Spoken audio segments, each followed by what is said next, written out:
Hello friends, welcome to our channel. ఈరోజు video వచ్చేసి మనకు సంబంధించినటువంటి గ్రివెన్స్ అనేది మనం రైట్ చేశాం కదా. తల్లి వందన పథకానికి సంబంధించి చాలామందికి గ్రివెన్స్ రైట్ చేసిన వాళ్ళకి క్లియర్ కాలేదని చెప్పేసి చాలామంది డౌట్స్ అయితే పడుతున్నారు కదా. సో ఇప్పుడు ముఖ్యంగా మరొక అప్డేట్ అయితే తీసుకురావాలి గవర్నమెంట్. సో ఇక్కడ మనకి గ్రివెన్స్ సంబంధించి ఏ విధంగా అప్లై చేయాలి, ఎలా అప్లై చేయాలి, అలాగే కొత్తగా మళ్ళీ నమోదు చేసుకునే విధంగా అయితే మనకి అప్డేట్ ఇవ్వడం జరిగింది. అంటే కొత్తగా అంటే తల్లి కొందన పథకం సంబంధించి ఎవరికైతే గ్రివెన్స్లో రైట్ చేశారంటే, గ్రివెన్స్ అంటే 6 స్టెప్ ప్యాలెస్ సంబంధించి ఇన్కమ్ ట్యాక్స్ కావచ్చు, 4-వీలర్ కావచ్చు, ల్యాండ్ సంబంధించి కావచ్చు, అర్బన్ ప్రాపర్టీ సంబంధించి కావచ్చు. సో ఇలా ఈ విధంగా ఎవరికైతే ఇనెలిజిబుల్ అని చెప్పేసి వచ్చిందో అలాంటి వాళ్ళు ఏ విధంగా గ్రివెన్స్ రైట్ చేసుకోవాలి, ఎలా చేసుకోవాలని చెప్పేసి ఈ వీడియో ద్వారా మీకు క్లారిటీ అయితే ఇస్తానండి. సో మనకి ఈరోజు ఆఫ్టర్నూన్ 4 o'clock అయితే అప్డేట్ ఇవ్వడం ఉంది. సో ఆల్రెడీ గతంలో కూడా నేను చాలా వీడియోస్ కూడా చేయడం జరిగింది. సో ఏదైనా ఒక వ్యక్తి మీద లింక్ అయినా ఆ వ్యక్తికి సంబంధించి మాత్రమే గ్రివెన్స్ అనేది పెట్టాలి. సో రిమైనింగ్ పర్సన్స్కి అనేది గ్రివెన్స్ పెట్టకూడదు. అంటే ట్యాగింగ్ అంటే ఇప్పుడు ప్రజెంట్గా నేను ఉన్నానండి. సో నాకు ఇన్కమ్ ట్యాక్స్ అనేది యాడ్ అయింది నా పేరు మీద. సో నా పేరు మీద యాడ్ అయింది కాబట్టి నా ఆధార్ నెంబర్ ద్వారానే గ్రివెన్స్ అని రైట్ చేయాలి. అలా చేస్తేనే మీకు క్లియర్ అవుతుంది. సో తల్లి కొందన పథకం సంబంధించి ఏం చేశారంటే ప్రతి ఒక్కరు మదర్కి గ్రివెన్స్ పెట్టడం జరిగింది. సో అందువల్ల అవి క్లియర్ కాలేదు, అలాగే ఫార్వర్డ్ కూడా కాలేదు చాలామందివి. సో ఇప్పుడు కొంతమంది ఫార్వర్డ్ అవ్వడం జరిగింది, కొంతమంది క్లియర్ కూడా అవ్వడం జరిగింది, నా దృష్టికి అయితే రావడం జరిగిందండి. సో అలాగే మనకి మళ్ళీ అంటే మీరు ఆల్రెడీ గ్రివెన్స్ పెట్టారు, మళ్ళీ పెట్టుకోవడానికి అవకాశం ఉందా అంటే గవర్నమెంట్ మళ్ళీ అవకాశం కల్పించడం జరిగింది. అంటే మీరు వాట్సాప్ ద్వారా చేసుకోవచ్చు, లేదంటే మీరు వాట్సాప్ ద్వారా చేసుకున్న అదే నెంబర్ వస్తుంది, లేదంటే డైరెక్ట్గా గ్రామోత్సవ సచివాలయంలో ఉన్నటువంటి డిజిటల్ అసిస్టెంట్ ఎవరైతే ఉన్నారో వారి యొక్క NBM పోర్టల్లో మీరు గ్రివెన్స్ అని ట్రై చేసుకోవాలి. అంటే సపోజ్ ఇప్పుడు నా ఆధార్ మీద నాకు ఇన్కమ్ ట్యాక్స్ అనేది యాడ్ అవ్వడం జరిగింది. సో నా ఆధార్ నెంబర్ ద్వారా మాత్రమే గ్రివెన్స్ చేయాలి. తల్లి కొందన పథకం సంబంధించి మదర్ కదా పడాల్సింది. సో మదర్ పేరు మీద గ్రివెన్స్ పెడితే మటుకు మీకు రిజెక్ట్ అవుతుంది, మీది క్లియర్ కాదు, ఓకేనా. సో ఎవరి పేరు మీద అయితే ఉందో వారి యొక్క ఆధార్ ద్వారానే గ్రివెన్స్ అని చేయాలి. సో గ్రివెన్స్ రైట్ చేసిన తర్వాత చాలామంది డౌట్స్ ఉన్నాయండి, ఫార్వర్డ్ కావడం లేదు, ఓన్లీ DA లాగిన్లోనే పెండింగ్ ఉంది, ఇలాంటి VRO కానీ MRO కానీ అట్లా వెళ్తుందని చెప్పేసి అంటున్నారు. సో మనకి ఇక్కడ కొన్ని గైడ్లైన్స్ అయితే ఇవ్వడం జరిగింది. సో అవి చెప్పి తర్వాత మీకు ప్రాసెస్ అనేది చూపిస్తాను, ఓకేనా. ఎలా చేసుకోవాలని చెప్పేసి మీకు క్లారిటీగా వీడియో ద్వారా తెలియజేస్తానండి. సో ముఖ్యంగా ఇక్కడ మనకి ఎవరైతే ఇన్కమ్ ట్యాక్స్ కావచ్చు, అలాగే 4-వీలర్ సంబంధించి ఎవరైతే గ్రివెన్స్ పెట్టాలి అనుకున్న వాళ్ళు ఎవరైతే ఉన్నారో వాళ్ళు ముఖ్యంగా ఇక్కడ మనకి ఇన్కమ్ ట్యాక్స్ సంబంధించి ఎవరైతే ట్యాగింగ్ అయిందో ఇక్కడ మనకి క్లియర్గా గైడ్లైన్స్ ఇవ్వడం ఉంది. సో మీ యొక్క హౌస్ హోల్డ్ డేటాలో ఉన్నటువంటి ఎవరికైతే ఇన్కమ్ ట్యాక్స్ కానీ 4-వీలర్ కానీ ట్యాగింగ్ అయిందో, ట్యాగింగ్ అంటే ఆ వ్యక్తికి ట్యాగింగ్ అయిందో ఆ వ్యక్తి యొక్క ఆధార్ నెంబర్ ద్వారా గ్రివెన్స్ చేయాలన్నమాట. సో గ్రివెన్స్ చేసిన తర్వాత ఫస్ట్ ఆఫ్ ఆల్ గ్రామోత్సవ సచివాలయంలో డిజిటల్ అసిస్టెంట్ వారి యొక్క NPM పోర్టల్లో గ్రివెన్స్ రైట్ చేస్తారు. చేసిన తర్వాత ఫర్దర్గా మనకి ఎక్కడికి ఫార్వర్డ్ అవుతుంది అంటే VRO సార్కి ఫార్వర్డ్ అవుతుంది. సో అక్కడి నుంచి మనకి VRO సార్ దగ్గర ఫార్వర్డ్ అయిన తర్వాత అక్కడి నుంచి MRO సార్కి అయితే మనకి ఫార్వర్డ్ అవుతుంది.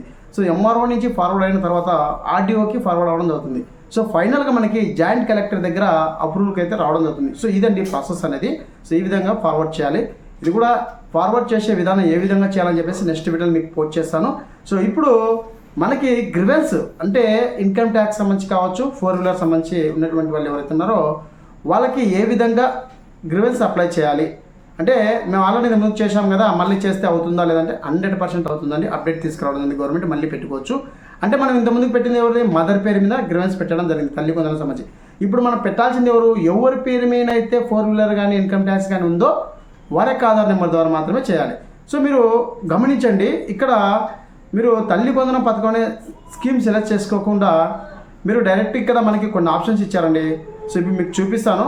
సో ఇక్కడ మనకి NTR భరోసా పెన్షన్ కానుక అని చెప్పేసి ఆప్షన్ కూడా ఎనేబుల్ చేయడం జరిగింది, అలాగే రైస్ కార్డ్ సంబంధించి ఆప్షన్ ఎనేబుల్ చేయడం జరిగింది, తల్లి కొందనం సంబంధించి ఎనేబుల్ చేయడం. సో మీరు ఇందులో రైస్ కార్డ్ కానీ తల్లి కొందనం కానీ సెలెక్ట్ చేసుకోవచ్చు, ఎటువంటి ప్రాబ్లం. సో నేను మీకు మీ యొక్క సచివాలయంలో ఉన్నటువంటి ఎంప్లాయీస్ ఏ విధంగా చెప్తారో అదే విధంగా ఫాలో అవ్వండి. సో తల్లి కొందనం పథకం సెలెక్ట్ చేసుకోవచ్చు, రేషన్ కార్డ్ అని సెలెక్ట్ చేసుకోవచ్చు. అంటే ఇక్కడ నేను రేషన్ కార్డ్ సెలెక్ట్ చేసి ఆధార్ నెంబర్ ఎంటర్ చేసి ఇయర్ సెలెక్ట్ చేసుకొని గెట్ డీటెయిల్స్ మీద క్లిక్ చేసిన వెంటనే ఎవరి పేరు మీద అయితే ఉందో మనకి, సో ఇక్కడ దాదాపు మనకి 4 మెంబర్స్ ఉన్నారు, ఎవరి పేరు మీద ఉందో వారి పేరు మీద ఇక్కడ మనకి ఇన్కమ్ ట్యాక్స్ అని చూపిస్తుంటుంది. సో ఇక్కడ మీకు చూపిస్తానండి. సో ఇక్కడ మనకి ఇన్కమ్ ట్యాక్స్ అని చెప్పేసి చూపిస్తుంది. సో చూడండి ఇక్కడ మనకి ఇన్కమ్ ట్యాక్స్ అని చెప్పేసి చూపిస్తుంది కదా. సో ఈ ఫస్ట్ వ్యక్తి యొక్క పేరు యొక్క పక్కన ఏదైతే ఎస్ అని చెప్పేసిందో ఆ వ్యక్తి యొక్క ఆధార్ నెంబర్ ద్వారానే గ్రివెన్స్ అని రైట్ చేయాలి, ఓకేనా. ఆ వ్యక్తి యొక్క ఆధార్ నెంబర్ ద్వారానే గ్రివెన్స్ రైట్ చేస్తే మీకు క్లియర్ అవుతుంది.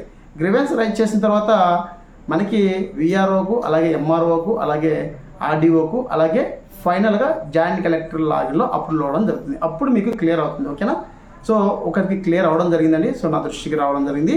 సో ఇప్పుడు మనకి వీళ్ళకి గ్రివెన్స్ ఎలా పెట్టాలి, సో ఏ విధంగా అప్లై చేయాలని చెప్పేసి ఇప్పుడు మీకు చూపిస్తాను. ఇక్కడ ప్రధానంగా మనం గ్రివెన్స్ ఏ విధంగా రైట్ చేయాలి అని చెప్పేసి మరొకసారి మీ ముందుకైతే వీడియో తీసుకొస్తాను ఫ్రెండ్స్. వీడియో వస్తే ఖచ్చితంగా లైక్ చేసి ప్రతి ఒక్కరికైతే ఇన్ఫర్మేషన్ అనేది షేర్ చేయండి. ఖచ్చితంగా వాళ్ళకైతే క్లియర్ అవుతుందండి, 100% ఎటువంటి ప్రాబ్లం లేదు.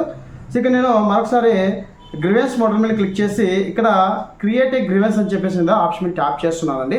సో ట్యాప్ చేసిన వెంటనే ఎవరి పేరుకైతే ట్యాగింగ్ అయిందో, అంటే ఇన్కమ్ ట్యాక్స్ కానీ 4 వీలర్ కానీ ఎస్ అనిందో ఆ వ్యక్తి యొక్క ఆధార్ నెంబర్ ద్వారా ఇక్కడ గ్రివెన్స్ రైట్ చేయాలి. సో నేను ఇక్కడ మీరు తల్లి బంధన పథకం అయినా సెలెక్ట్ చేసుకోవచ్చు, లేకుంటే రేషన్ కార్డ్ అయినా సెలెక్ట్ చేసుకోవచ్చు. సో మీకు ఇప్పుడు ప్రజెంట్గా తల్లి బంధన పథకం ప్రాబ్లం ఉంది కాబట్టి నేను అదే క్లిక్ చేస్తున్నానండి. సో క్లిక్ చేసి ఇక్కడ ఇయర్ అని సెలెక్ట్ చేస్తున్నాను. సెలెక్ట్ చేసి ఇక్కడ ఆధార్ నెంబర్ అయితే ఎంటర్ చేస్తున్నా. సో మీకు ఆధార్ నెంబర్ ఎంటర్ చేసి చూపిస్తాను. సో ఆధార్ నెంబర్ అనేది ఎంటర్ చేసి చూపిస్తానండి. ఎంటర్ చేసి తర్వాత ఇక్కడ మనకి గెట్ డీటెయిల్స్ ఉందా, సో ఆ గెట్ డీటెయిల్స్ మీద క్లిక్ చేసిన వెంటనే మనకి డీటెయిల్స్ అయితే ఓపెన్ అవ్వడం జరుగుతుందండి. సో ఇక్కడ మనకి ఇన్కమ్ ట్యాక్స్ సంబంధించి మనము 4 వీలర్ కానీ, ఇన్కమ్ ట్యాక్స్ కానీ, అర్బన్ ప్రాపర్టీ కానీ, ఎలక్ట్రిసిటీ సంబంధించి కానీ ఏదైతే మనం గ్రివెన్స్ చేస్తున్నామో ఆ వ్యక్తి యొక్క ఆధార్ నెంబర్ ద్వారా ఎంటర్ చేయడం జరిగింది. ఎంటర్ చేసి ఇక్కడ గ్రివెన్స్ టైప్ అని సెలెక్ట్ చేస్తున్నా అండి. మనకి ఇప్పుడు ప్రజెంట్గా ఎలక్ట్రిసిటీ సంబంధించి కావచ్చు, 4 వీలర్ సంబంధించి కావచ్చు, ఇన్కమ్ ట్యాక్స్ సంబంధించి కావచ్చు. ముఖ్యంగా మనకి గవర్నమెంట్ 4 వీలర్ ఇన్కమ్ ట్యాక్స్ గురించి అప్డేట్ అయితే ఇవ్వడం జరిగింది. సో నేను ఇక్కడ ఇన్కమ్ ట్యాక్స్ అని సెలెక్ట్ చేస్తున్నా. సెలెక్ట్ చేసి ఇక్కడ బెనిఫిషియరీకి సంబంధించి సాటిస్ఫైడ్ అండ్ ఎస్ఆర్ నో అని చెప్పేసి ఉంటే మనకి ఇక్కడ నోనే క్లిక్ చేయాలి. క్లిక్ చేసి ఇక్కడ బెనిఫిషియరీ యొక్క మొబైల్ నెంబర్ అనేది ఎంటర్ చేయాలండి. ఎంటర్ చేసి ఇక్కడ మీకు సంబంధించి డిస్ట్రిక్ట్ అనేది సెలెక్ట్ చేసుకోవాలి. మీరు ఏ డిస్ట్రిక్ట్ అని చెప్పి సెలెక్ట్ చేసుకోవాలి. సో సెలెక్ట్ చేసుకున్నాక ఇక్కడ మీకు మీ యొక్క మండలం సెలెక్ట్ చేసుకోని చెప్పేసి అడుగుతుంది. సో మీ మండలం అనేది సెలెక్ట్ చేసుకోవాలి. సో సెలెక్ట్ చేసుకున్నాక అలాగే మీకు సంబంధించి స్కూలు ఏ స్కూల్ అయితే ఉందో ఆ స్కూల్కి సంబంధించి డేటా అనేది ఇక్కడ మీకు కనపడుతుంది, ఆ మండలం సంబంధించి. సో ఆ స్కూల్ అనేది సెలెక్ట్ చేసుకోవాలి. సెలెక్ట్ చేసుకున్నాక ఇక్కడ మనకి క్లాస్ అనేది సెలెక్ట్ చేసుకోవాలండి. సో మీకు ఫస్ట్ క్లాస్ నుంచి ఇంటర్మీడియట్ వరకు ఉంటుంది కాబట్టి ఏ క్లాస్ అయితే ఉందో ఆ క్లాస్ సెలెక్ట్ చేసుకోండి. సో ఎగ్జాంపుల్గా నేను క్లాస్ సెలెక్ట్ చేస్తున్నాను. సెలెక్ట్ చేసి ఇక్కడ బెనిఫిషియరీ యొక్క ఆధార్ నెంబర్, బెనిఫిషియరీ యొక్క ఆధార్ నెంబర్ అంటే మదర్ది కాదండి, ఎవరి పేరు మీద అయితే ట్యాగింగ్ అయిందో, అంటే ఇన్కమ్ ట్యాక్స్ 4 వీలర్ ఎవరి పేరు మీద అయితే ఉందో ఆ వ్యక్తి యొక్క ఆధార్ నెంబర్ ఎంటర్ చేయాలి. ఎంటర్ చేసి ఇక్కడ మనకి క్యాస్ట్ సర్టిఫికేట్ నెంబర్, సో మీ దగ్గర ఉంటే ఎంటర్ చేయండి, లేకుంటే ఏం ప్రాబ్లం. ఇక్కడ మనకి స్టార్ గుర్తు అనేది లేదు కాబట్టి ఎంటర్ చేసినా ఒకటి, ఎంటర్ చేయకుండా ఇక్కడ క్యాస్ట్ సర్టిఫికేట్ నెంబర్, మీ దగ్గర ఉన్న క్యాస్ట్ సర్టిఫికేట్ నెంబర్ని ఎంటర్ చేయాలి. ఎంటర్ చేసి ఇక్కడ రికమెండేషన్ రిమార్క్స్లో వాళ్ళు ఇట్లా గ్రివెన్స్ పెట్టుకుని చెప్పేసి మనం ఇక్కడ ఒక మెసేజ్ అని ఎంటర్ చేసి సబ్మిట్ గ్రివెన్స్ మీద క్లిక్ చేసిన వెంటనే మనకి గ్రివెన్స్ సైడ్ అయితే రావడం జరుగుతుంది. సో గ్రివెన్స్ సైడ్ వచ్చిన తర్వాత మనకి ఫర్దర్గా విఆర్ఓ లాగిన్లోకి వెళ్ళడం జరుగుతుంది. అక్కడి నుంచి ఎంఆర్ఓ లాగిన్కి, అక్కడి నుంచి ఆర్డీఓ లాగిన్కి, అలాగే మనకి లాస్ట్గా జాయింట్ కలెక్టర్ దగ్గరికి అప్రూవ్కి వెళ్ళడం జరుగుతుంది. సో ఈ విధంగా అనేది మనం గ్రివెన్స్ అనేది మళ్ళీ రైట్ చేసుకోవడానికి అవకాశం అయితే కల్పించడం జరిగిందండి. సో ప్రతి ఒక్కరూ మళ్ళీ గ్రివెన్స్ అనేది రైట్ చేసుకోండి, గవర్నమెంట్ అయితే కల్పించడం జరిగింది. సో గ్రివెన్స్ అనేది ఎప్పటికీ క్లోజ్ కాదండి, కంటిన్యూ ప్రాసెస్ అనమాట. గ్రివెన్స్ అనేది ఎల్లవేళ ఎప్పుడైనా మీరు ఏ ప్రాబ్లం ఉన్నా 65 ప్యాలెక్స్కి సంబంధించి మీకు 4 వీలర్ కానీ, అర్బన్ ప్రాపర్టీ కానీ, ఎలక్ట్రిసిటీ సంబంధించి కానీ, సో ఇట్లా ఏమన్నా సమస్య ఉన్నప్పుడు దానికి సంబంధించి మీరు గ్రివెన్స్ ఎప్పుడైనా పెట్టుకోవచ్చు. ఇది ఓన్లీ స్కీమ్స్ సంబంధించి కాదండి. సో గ్రివెన్స్ అనేది ఎనీ డే ఎప్పుడైనా మీరు అప్లై చేసుకోవచ్చు గ్రామోత్సవాల్లో, ఎటువంటి ప్రాబ్లం లేదు. సో అప్లై చేసేటప్పుడు దానికి సంబంధించిన డాక్యుమెంట్ అనేది కంపల్సరీ తీసుకొని వెళ్ళాలి. సో మీరు ఇన్కమ్ ట్యాక్స్ అనుకోండి, మేము 10 ఏళ్ళ కిందనే స్టాప్ చేశామండి అని చెప్పేసి ఒక లెటర్ తీసుకొచ్చుకొని ఆ లెటర్ అనేది సంబంధిత అధికారులకు సబ్మిట్ చేయాల్సి ఉంటుంది. ఓకేనా? ఈ విషయాన్ని మర్చిపోకండి. సో ఈ విధంగా గ్రివెన్స్ అనేది రైట్ చేసుకోవచ్చు అండి, ఎటువంటి ప్రాబ్లం లేదు. మళ్ళీ కూడా మీరు రైట్ చేసుకోవచ్చు, అవకాశం కల్పించడం జరిగింది. సో మీరు గ్రివెన్స్ రైట్ చేసిన తర్వాత మనకి ఏ విధంగా స్టేటస్ అనేది ఉంటుందో ఆల్రెడీ మీకు తెలుసు, చాలా వీడియోస్ చేశాను. ఇప్పుడు మనం ఇప్పుడు మీకు క్లారిటీ కూడా చూపిస్తానండి. సో మనకి రీసెంట్గా 3 డేస్ బ్యాక్ అనేది ఒక మేడం గ్రివెన్స్ అయితే చేయడం జరిగిందండి. సో వాళ్ళ యొక్క నెంబర్ అనేది నాకు పెట్టడం జరిగింది. సో ప్రాసెస్ ఇలా ఉంటుందని చెప్పేసి తను కూడా నాకు చెప్పడం జరిగింది. సో హ్యాపీ అండి. తను ఒకసారి చెక్ చేయండి అని చెప్పేసి అడిగింది. నేను వారి యొక్క పర్మిషన్తో ఇప్పుడు చేస్తున్నాను. సో ప్రజెంట్గా నేను ఇక్కడ ఓపెన్ చేస్తున్నానండి. సో ఓపెన్ చేసి గ్రివెన్స్ ఐడి నెంబర్ అనేది ఎంటర్ చేసి మీకు చూపిస్తాను. ఆల్రెడీ 2 టైమ్స్ అనేది పెట్టాడు, మీకు చూపిస్తాను 2 టైమ్స్ అనేది. రీసెంట్గా వాళ్ళు ఇదివరకు సచివాలయంలో చేశారు, తర్వాత వాట్సాప్ ద్వారా చేసిన గ్రివెన్స్ కూడా క్లియర్ అవ్వడం జరిగింది. సో మనకి ఎక్కడి వరకు పెండింగ్ ఉందని చెప్పి చూపిస్తాను. 3 డేస్ బ్యాక్ అని చేయడం. ఇక్కడ మనకి గ్రివెన్స్ మోడల్ని క్లిక్ చేసి ఇక్కడ టర్క్ గ్రీవెన్స్ స్టేటస్ నుంచి ఆప్షన్ ఉంది కదా, సో ఆప్షన్ ట్యాప్ చేస్తున్నానండి. సో ట్యాప్ చేసి ఇక్కడ మనకి ఆధార్ నెంబర్ ద్వారా కానీ గ్రీవెన్స్ ఐడి నెంబర్ ద్వారా కానీ మనం చెక్ చేసుకోవచ్చు. సో ఇప్పుడు మీకు చూపిస్తాను. సో గ్రీవెన్స్ ఐడి నెంబర్ ద్వారా మీకు క్లారిటీగా అయితే చూపిస్తాను. సో ఈ విధంగా మనకి గవర్నమెంట్ అయితే అప్డేట్ ఇచ్చిందండి. ప్రతి ఒక్కరు 4 వీలర్ కానీ ఇన్కమ్ ట్యాక్స్ సంబంధించి కానీ ఎవరైనా ఉంటే కానీ గ్రీవెన్స్ అని పెట్టుకోండి, ఎటువంటి ప్రాబ్లం లేదు. నేను గ్రీవెన్స్ ఐడి నెంబర్ అయితే ఇక్కడ నేను కాపీ చేశాను. సో ఎంటర్ చేసి ఇక్కడ క్యాప్చా కోడ్ అయితే ఎంటర్ చేస్తున్నానండి. సో క్యాప్చా కోడ్ నేను ఎంటర్ చేసి మీకు చూపిస్తాను. సో గెట్ డీటెయిల్స్ మీద క్లిక్ చేస్తున్నాను. సో క్లిక్ చేసిన వెంటనే ఇక్కడ మనకి డీటెయిల్స్ అనేది ఓపెన్ అవుతాయండి. ఓపెన్ అయినప్పుడు మీకు చూపిస్తాను. సో వీళ్ళు డిఏ లాగిన్లో అంటే గ్రామ సచివాలయంలో ఉన్నటువంటి డిజిటేషన్ వర్క్ ఎన్బిఎం పోర్టల్లో అప్లై చేసిన తర్వాత మనకి విఆర్ఓ లాగిన్కి, అలాగే ఎంఆర్ఓ లాగిన్కి, అలాగే ఆర్డీఓ లాగిన్ వరకు అయితే రావడం ఉంది. ఫైనల్గా మనకి జాయింట్ కలెక్టర్ దగ్గరికి అప్రూవల్కి అయితే వెళ్ళడం జరుగుతుందండి. సో ఈ విధంగా అయితే మనకి అప్డేట్ అయితే ఇవ్వడం జరిగింది. ఒకసారి మీరు సంబంధిత అధికారుల దగ్గరికి వెళ్ళి మీరు ఈ గ్రీవెన్స్ అనేది రైట్ చేసుకోండి.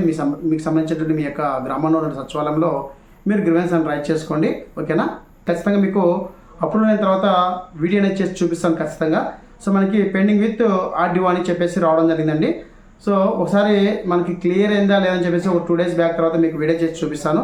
సో ఎవరైతే ఇంకా ఇలాంటి సమస్య ఉన్న వాళ్ళు ఉన్నారో, ఇంకా క్లియర్ కాలేదనుకున్న వాళ్ళు ఉన్నారో గ్రీవెన్స్ అని రైట్ చేసుకోవచ్చు అండి. సో మనకి ఈ ఆప్షన్ అయితే మళ్ళీ కొత్తగా నమోదు చేసుకునే విధంగా అయితే ఇవ్వడం జరిగింది. సో గవర్నమెంట్ మరొకసారి అవకాశం అయితే కల్పించదండి. సో వెంటనే మీరు వెళ్ళి గ్రీవెన్స్ అనేది అప్లై చేసుకోండి. సో ఇదండి ఈ వీడియోని అప్డేట్. వీడియోని లైక్ చేయండి, షేర్ చేయండి, సబ్స్క్రైబ్ చేసుకుని మర్చిపోకండి. Thank you for watching. Thank you so much. జై హింద్.